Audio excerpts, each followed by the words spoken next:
Well, thank you for staying with us. Let's dig into the newspapers now, find out what they have to share with us. And joining us for that discussion, Liz Hayfron Asari, media consultant. Good morning, Liz.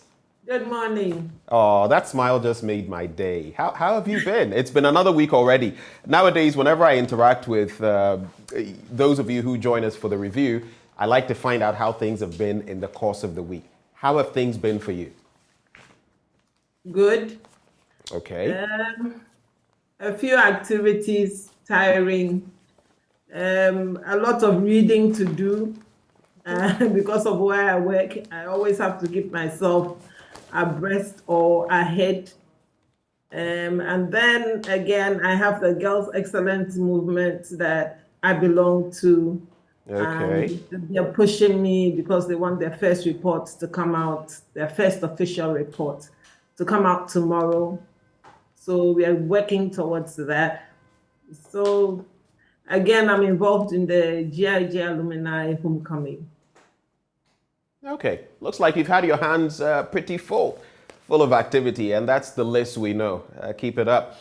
Well, it's another morning, and we have quite a number of issues we're discussing. I just want to run by you, though. So I made mention of these stories yesterday. I think I'll just move away from that and bring you the story of the SIM card re-registration. Have you re-registered your SIM cards? Yes, I have. Okay. Have you know, there was talk about an application to aid us all re-register for those who still hadn't, and that it would be ready, it should have been ready by now. Our checks reveal that, and when I say our checks, in-house checks reveal there is an app out there that over 100,000 people have downloaded. Apparently, that is not the app that the NCA is putting together, or at least the communications ministry. And that has got a lot of people worried, because a lot of people have downloaded this app, shared, information and all of that, thinking that was the app. And that isn't. So it's left people, wondering. If I had downloaded it, which I haven't, I would have been worried, having shared my details. But just as with the COVID-19 tracker app, quite an issue there. We have the SIM re-registration app. At least we don't have it. We've not seen it, though it was promised.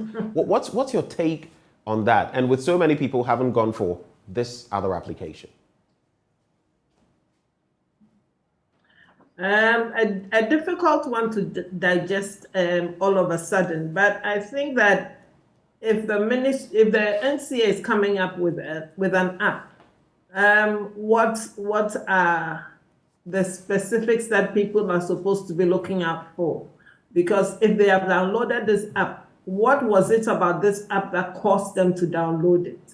And so I think that the NCA needs to be up and doing. I think that most of the time when we announce these things and we take a long time, we know a lot of people want other people's information for all kinds of reasons. We know there are hackers out there who do all kinds of things. There are people who are engaging in phishing, getting your information, using them for dubious things. Exactly. So I think that the NCA should have been very careful and should have been upfront with telling people exactly what they should go for. And if they didn't do that, then people definitely will be worried, because you've put your information and everything out there. But NCA is saying that that is not what they have. So why has it taken them a long time to put the app out? Because it was announced, I think, 4 weeks ago. And if it is a way of re-registering SIMs quicker and people are paying for the app, then why aren't the right things being done? So I think that the NCA should put its act together and come out, and hopefully what has been downloaded and what has been filled into that app can be kept or can be done away with. I mean, we have the cyber security department with the Ministry of Communications. So they should be quick to be able to save people losing what they have. Let's also digest this issue very quickly. I don't know, especially as I don't know whether we've had a discussion since the dollar hit over 10 cedis, but I saw a post from Justice Sai just a few days ago, and he said, he actually puts there, a few weeks ago, spokespersons were citing US gas prices, and I'm being definite here, in defense of the painful increases in fuel prices in Ghana. This was without regard for the fact that the Ghanaian worker earns in 5 days what the American worker earns in 1 hour. Yeah. Today, the average national gas price in the US is down to $3.99, less than $4. It has declined by $1.03 and has been declining for 58 days in a row. This means that a two-car family has saved $110, which is now about 1,100 cedis in a month. This is what governments do. They turn things around.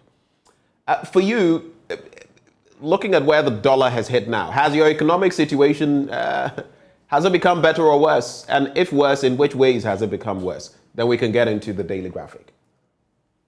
Oh, looking at the fact that we have pegged everything against the dollar, once it even goes up by a cedi, you have to recalculate your budget and everything. I'm talking about home. And so it has hit hard. It has hit hard because there's no increment in salaries. You have to cut corners to be able to make ends meet. Otherwise, you won't be able to go through the month. Because the dollar has hit 10 cedis, the price of everything has gone up. It has a rippling effect. And it affects everything, even to the market, where you think that the market, you should have produce that is ingrown, homegrown. We don't have, some of our produce, even on the market, is imported. And it's the dollar that it is pegged to. So everybody has to recalculate their budget, do some adjustments somewhere just to make things comfortable. And so even though I keep saying that I am blessed because I know that there are people who are in worse situations than me, definitely it has hit, and it has hit hard, because from 6 cedis something to 10 cedis, it's a big jump, and it makes things difficult. Well, let's get into the Daily Graphic newspaper now and take a look at some of the stories from there. The banner headline, "Challenges won't affect road sector," President assures nation. There's also OSP halts auctions by customs, demands particulars on sold goods. I'll definitely be getting into that story. There's also government 2 entities sign agreement to revamp Western Rail 9. That story also on page 16. And then 2022 WAEC puts in measures to curb malpractice. That's on pages 24 and 25. But let's get into that first story, the banner headline, "Challenges won't affect road sector, President assures nation."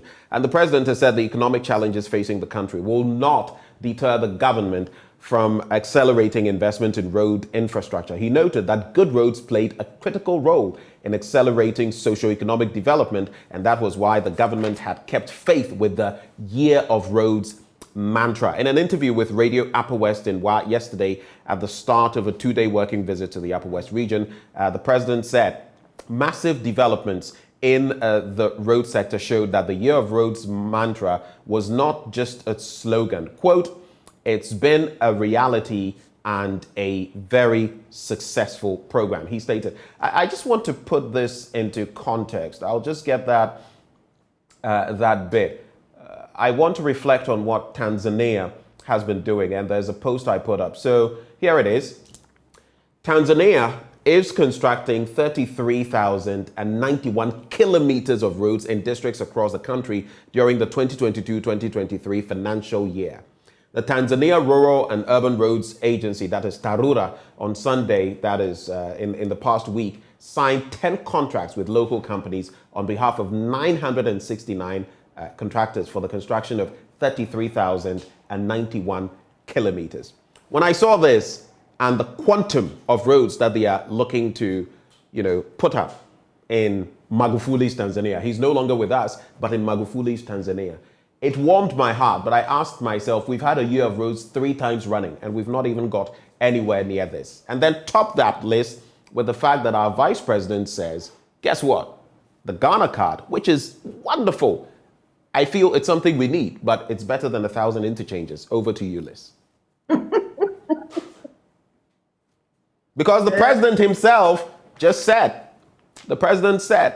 good roads play a critical role in accelerating socioeconomic development. So can we pick and choose? Anyway, your quick reflections. I think that they do. I mean, good roads have an impact on our socioeconomic development. They do. But unfortunately for us, and unfortunately for me, because I keep traveling, crisscrossing, much as new roads are coming up, the old roads are not being maintained. So we will just be constructing roads and constructing roads and constructing roads. I do not know why we are not sticking to one kind of road construction. And when you look at the Briwata Pradi Road that was constructed, I think was in the 90s, it is still a very good road. But if we do not maintain it over the years, it will deteriorate. And that's what we have done. We have not maintained our roads. Look at the motorway. It has not been maintained. And so they deteriorate. So telling us you're constructing good roads and good roads is key to our socioeconomic development. Yes. But then, aside constructing new roads, what is our maintenance plan? How are we keeping the roads? How are we ensuring that maybe 30 years from 30 years from today, our children can say that, oh, this road was constructed and constructed well, and that there is a maintenance structure that they would follow. Otherwise, we'll keep pumping our monies into constructing roads over and over again. I drove over certain roads that I drove through in the past, and I'm like, is it the same road? Why have we left it to become a dead road again? And so for me, a lot of talk when it comes to action, when it comes to making sure that we have value for money and we are keeping what we have, very little is done, and it's very sad. Well, he did stress that he admitted that the financial difficulties confronting the nation, and he here being Mr. President, presented a difficult time for the government. He nevertheless pointed out that it would not go to sleep, and that at least is heartwarming. But let's get into the story on page 16 about the OSP halting auctions by customs, and then from there we'll talk about the WASI situation. So on page 16, here we are. The Office of the Special Prosecutor has directed the Commissioner of the Customs Division of the Ghana Revenue Authority to discontinue all auction sales with immediate effect. This follows latest investigations into suspected corruption and corruption-related offences regarding the auction sale of vehicles and other goods by the division between July the 1st, 2016 and August 15, 2022. The OSP has therefore directed the Commissioner of the Customs Division, Colonel Kwejo Damwa, retired. Again, Colonel Damwa, to produce details regarding the suspected activities before September 30, 2022. A statement signed by the Special Prosecutor, Kisia Jabing, and dated August 22, 2022, said additionally, the statement reminded the Commissioner of the Customs Division to produce some information and documents to the OSP by the end of September. Of course, this is another issue. We've already had the La Bianca issue where 1.74 million Ghana cedis was involved, and that sum returned to the state's kitty. But here we are again.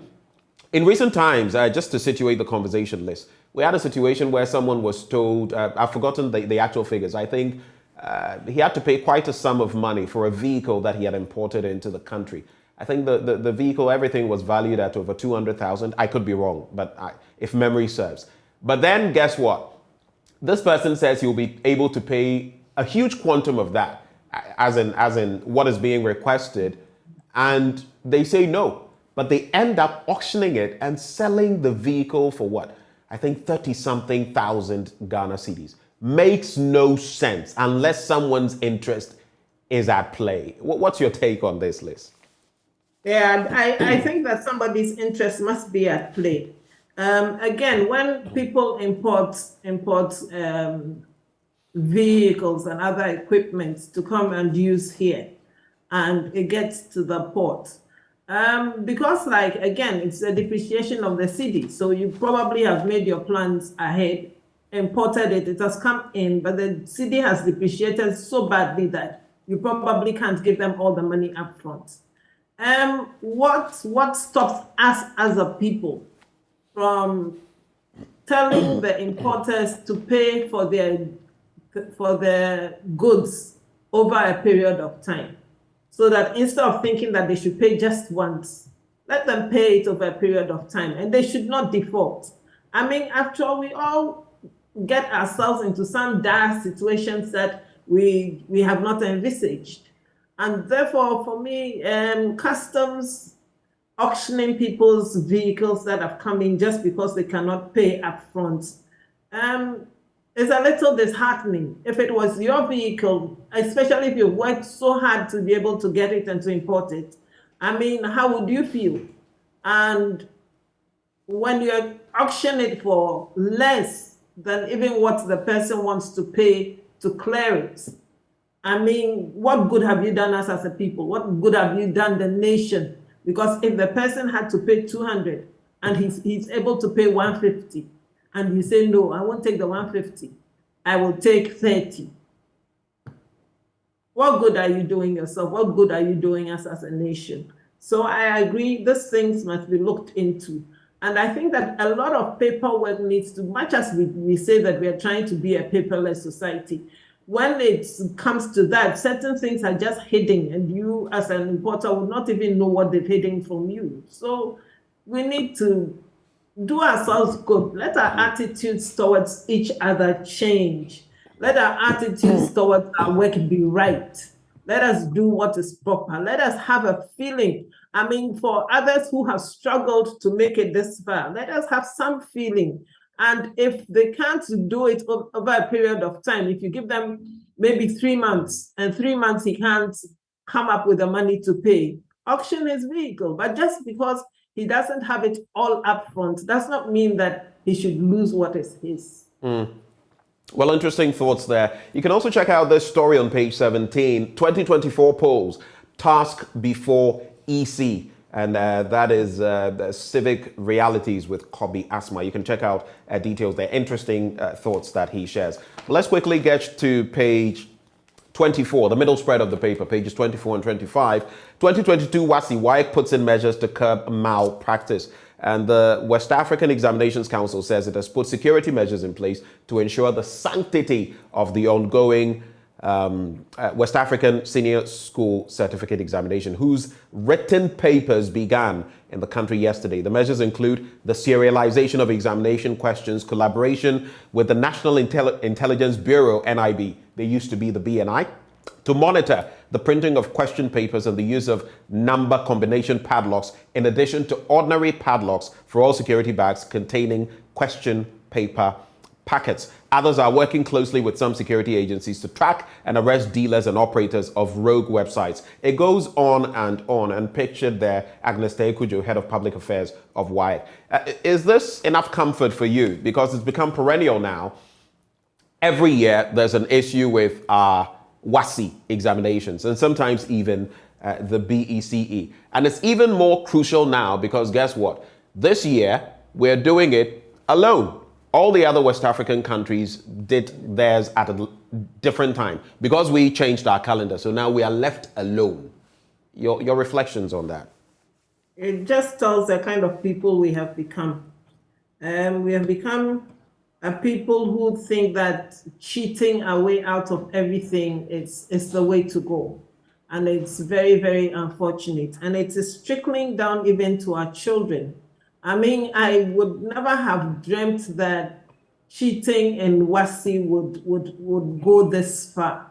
Maybe when I was in school, there were 1 or 2, but that was it. But the papers were under lock and key every time there was an exam.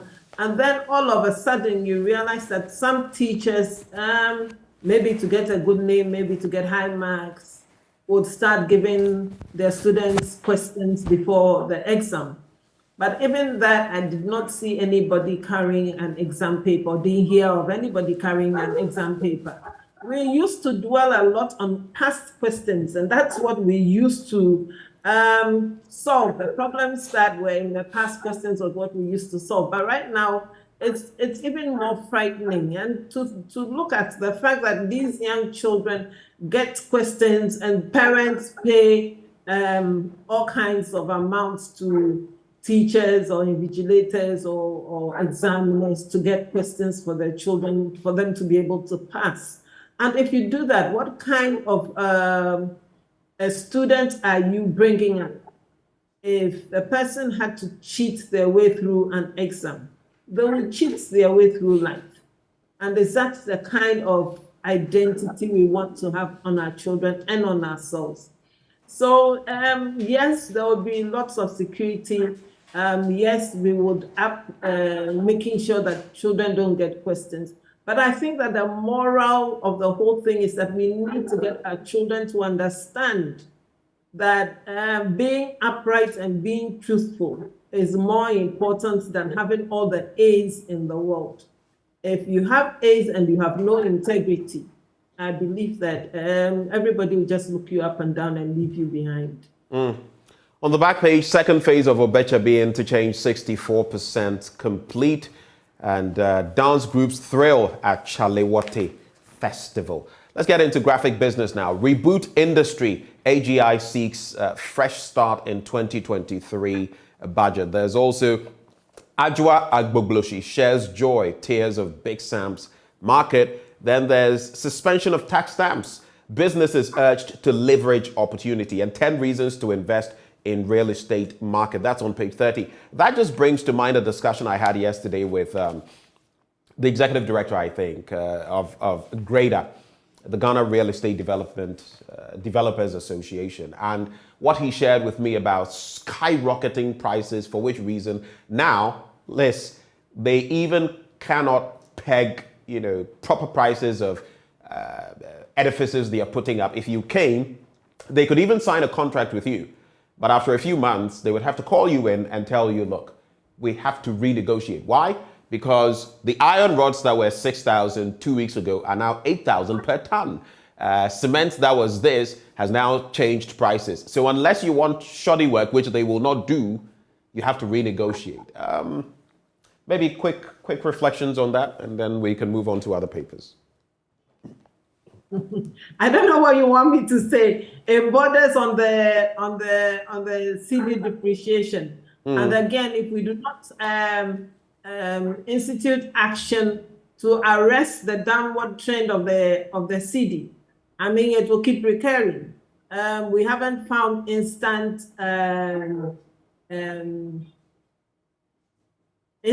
answers to our sinking CD. And since everything in Ghana is dollarized, I mean, if the CD keeps depreciating, people would still have to renegotiate over a period of time.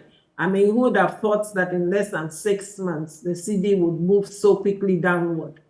And like Breda is saying, yes, it has an impact on them and on the construction. And if they're not going to do shoddy work, then if you want value for money, then you really have to pay, because it won't be their fault that prices are going up. In fact, Samuel Amegaibo of GREDA suggested yesterday that maybe they are pushing to be allowed to actually dollarize, so to speak, their quotes, so that they can quote in dollars, so that at least then there is some stability, because that stability cannot be found with the CD currently. The stability will be in dollars, not in CDs. So well, I guess when your economy gets to this point, something must be done. And you know what this means. We spoke to car dealers as well. When the price fluctuations are so wild, you simply cannot plan.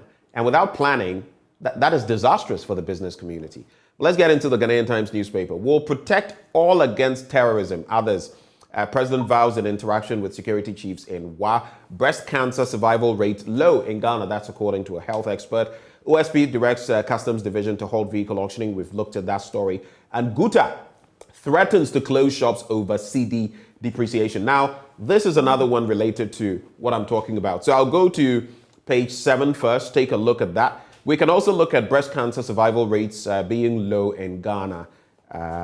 Let's start from page 7, Liz. Let's start from page 7. So GUTA, that is the members of the Ghana Union of Traders Association, will on Monday close all shops in the Greater Accra region to express their displeasure about the depreciation of the cedi against other major trading currencies. Also, all clearing agents have been instructed to halt clearing of goods at the ports on that day. Announcing this at the press conference in Accra yesterday, the president of the group, Dr. Joseph Obeng, indicated that the rapid and continuous depreciation of the cedi, rise in interest rates, and the high inflationary rate, among others, had caused the collapse of many businesses in the country. So this is in protest of the three-pronged problem: high inflation, high exchange rate, and then you can talk about the cedi's plummet as well, and the rise in the interest rate at the banks if you're going for a loan. So those are the issues they are raising, for which they are going to shut their shops. I listened to Dr. Obeng yesterday, and quite a point he was making, Liz. I'll just tie in the bit about breast cancer so you can respond to them together. That's on page 17. And inadequate medical resources and social-cultural belief systems, late diagnosis, and coupled with management have been identified as contributing to low survival rates of breast cancer patients in the country. These came to light at the annual general meeting of Breast Society of Ghana held in Accra on Friday. The AGM was under the theme Breast Cancer in Ghana, Strengthening the Strategies and Modalities for Improving Survival. Now, to wrap, the head of the breast unit at the Kolebu Teaching Hospital, Dr. Florence Dede, expressed worry about the low survival rate of breast cancer patients in the country and called for an aggressive approach to end the trend.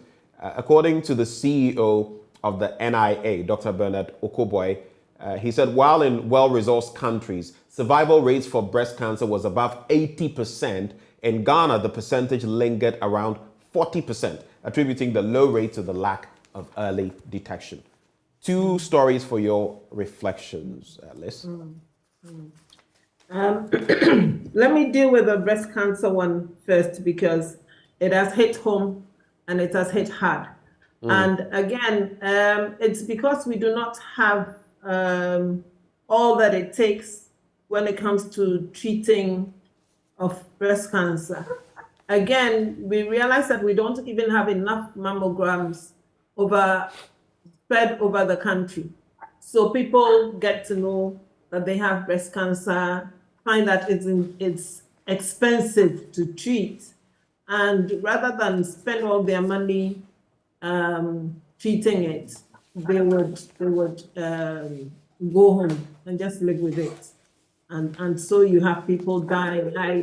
I know of a doctor and a nurse in the Tamale Teaching Hospital who have been appealing, even for one mammogram in the Tamale Teaching Hospital, to deal with the issue in the northern sector. Unfortunately, we don't have. And even those that we have down south that you think that we should be able to use, and we should be able to go to the hospital for early detection, you realize that we don't have. And sometimes when you go to the certain hospitals that have, they'll tell you that, well, it's faulty or it's not working. So we need to build an infrastructure that would address the issue of breast cancer. If we don't have it, then definitely we would lose a lot more people to breast cancer.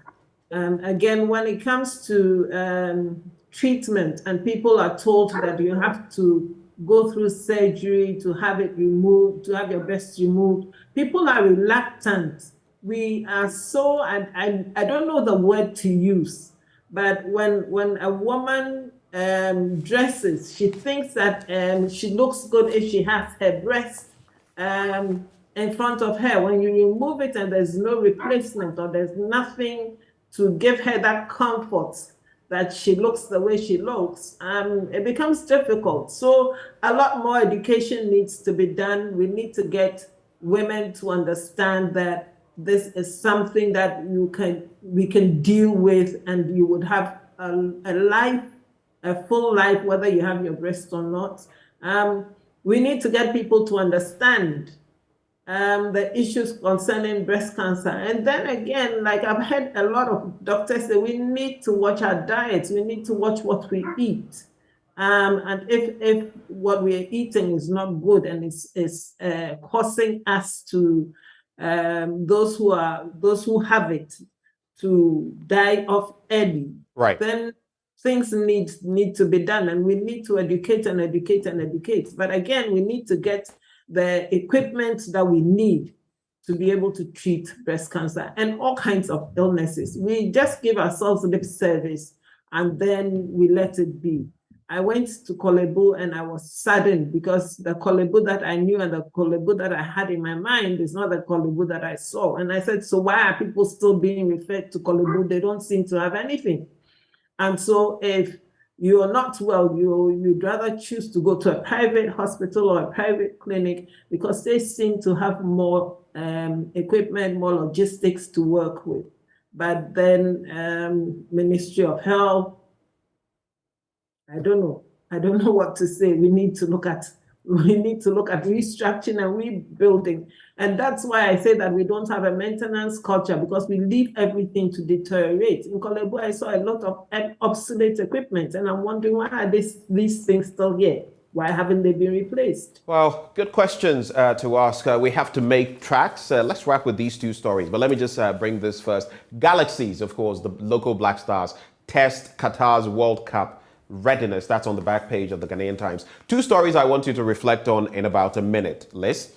There is Addo touts Rhodes record, says it is unmatched in the Fourth Republic, and that was what I linked that Rhodes story from Tanzania to, and what the Vice President had been saying. But maybe we'll focus on this Daily Guide story. Gunmen attack Odike's office, a story on page 6. So here's what happened. The Ashanti Regional Office of the UPP, that is the United Progressive Party at Patase in Kumasi, was yesterday attacked by suspected gunmen. They are said to have been after the founder of the party, Akwesi Adai Odike. And the gang, which was allegedly holding guns, reportedly started asking about the whereabouts of Odike. A few minutes later, they unleashed a torrent of, bullets, firing, shattering glass doors. There was a gentleman in there, I'm just summarizing the story, who was hit by a stray bullet. They smashed windscreens of cars, and it was basically to deal with Odike. And the attack comes 3 days after chiefs in Asanteman banished Odike, whom they accused of disrespecting Otumfuo. Odike then subsequently said that, well, he wants to be president someday. It's not beyond him to apologize to the chiefs, that he will do the right things. But he insists at the end, what was he talking about? The fact that we have chiefs, our own chiefs, involved in illegal mining, polluting our water bodies. So maybe the language, the tone of his submission was wrong, but is it a lie? I mean, Otumfuo Oseitu, the Asante Hene himself, said it. I think honestly, we're very hypocritical in this country, and our chieftaincy institution, it's really good, but we need to take a look at it because it's been politicized on many fronts. I'm not saying everybody, and we really need to take a look at it because that is also sowing the seed of divisiveness in our country. But your quick thoughts on that, and it's a wrap, Liz. Yes, and I'm thinking of the level of violence that we are seeing lately, and that for me is scary. I mean, if somebody has said something against an elder or a chief, or you think that the person needs to be brought to book or needs to come and apologize or make some correction, is the destruction of his office or his home the best way to go? And I'm seeing the violence not only at a higher level, but it's trickling down into our schools, so that you see Legon and UST and the differences, and instead of sitting down and jaw-jawing, they're destroying property and things like that. That's the way to go. It's becoming one too many. And I think that the security services need to be up and doing. These people who went to his office and destroyed properties, has any of them been identified? Have they been picked up? Who sent them? Why were they sent there? Again, when you talk about Galamsey and you talk about the chiefs being involved, who are the custodians of our lands? And if you're the custodian of our lands and our lands are being destroyed because of Galamsey, we should keep quiet and just watch when our water is being polluted and now we have to pay more for the water because more has to be pumped into its treatment. These are things that the chiefs really should sit up and look at. We're pleading with them as traditional rulers and as the holders of the nation or the state, to look into these things and have them corrected. If there's Galamsey in your region or in your traditional area and you're not doing anything about it, I believe you should bow down your head in shame because it is affecting all of us. It's not only those in that area. Because when the water flows, it flows down south towards the sea. And if it has to be treated, all of us are dependent on that kind of water. Right. So something needs to be done. Something needs to be done. The question is, who will bell the cat? Liz, thank you for joining the conversation. As always, you've gone off suddenly, Liz. Right, I can hear you now. Okay, let me take just 1 second in signing off. I was excited this weekend because I met my teacher who taught me from Form 1 to Form 3. He's looking very good. He keeps telling me that I watch you and listen to you every morning. So I want to say good morning, Mr. Arthur. I hope you're well. Regards to your family. Thank you, Liz. And on that note, we wrap the news review. Up next, we give you a serving of sports. Do stay.